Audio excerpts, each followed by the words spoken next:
আসসালামু আলাইকুম রহমতুল্লাহ তাআলা বারাকাতুহু।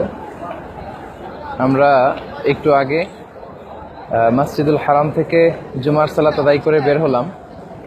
আমার পিছনে আপনারা দেখতে পাচ্ছেন মসজিদুল হারামের কিছু অংশ।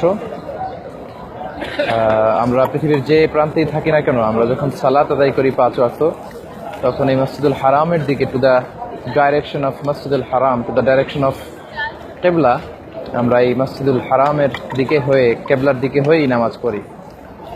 ওমিন হাইসু খারাজতা ফাওয়াল্লি ওয়াজহাকা শাতরাল মসজিদুল হারাম। তুমি যেখানে থেকেই বের হও না কেন, নামাজের সময় মসজিদুল হারামের দিকে কেবলামুখী হয়ে তুমি নামাজ পড়ো। আমার পিছনে মসজিদুল হারামের যে অংশটা দেখা যাচ্ছে, এটা হচ্ছে নিউ কনস্ট্রাকশন। নতুন করে হেরেম শরীফকে বাড়ানো হচ্ছে বিভিন্ন দিকে, তার একটি অংশ। আমরা এদিক দিয়ে বের হলাম। আমরা ভিডিওটি ঘুরালে আপনারা দেখতে পাবেন যে কি পরিমাণে লোক সমাগম হয়েছে আজকে। আমার ধারণা মতে কমপক্ষে 5 লক্ষ বা 5 লক্ষের অধিক লোক হবে আজকে জুমার সালাত আদায় করেছে। এই পাশে দেখা যাচ্ছে মক্কা রয়্যাল ক্লক টাওয়ার, যেটা 120 তলা উঁচু, মসজিদুল হারামের খুবই কাছে।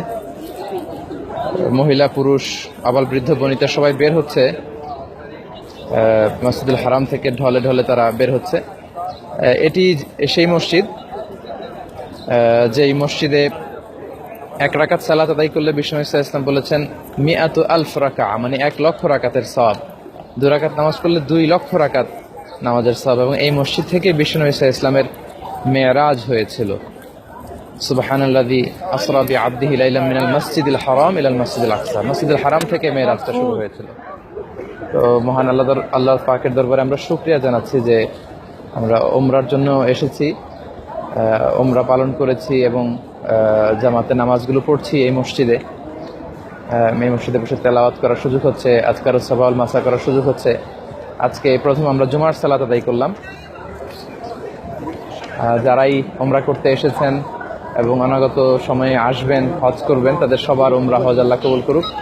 পুরো মুসলিম উম্মার মধ্যে আল্লাহ ঐক্য দান করুক, কল্যাণ দান করুক। এখানে যেমনি আমরা দল মত নির্বিশেষে সবাই মিলে কাবা ঘরকে একসাথে তাওয়াফ করি, একসাথে সালাত আদায় করি, আমরা আমাদের দেশে ফিরে গিয়েও গোটা মুসলিম বিশ্বের যতগুলো দেশ আছে সেখানেও যাতে একসাথে ইউনাইটেড একটা ওয়েতে আমরা ইসলামকে পালন করতে পারি।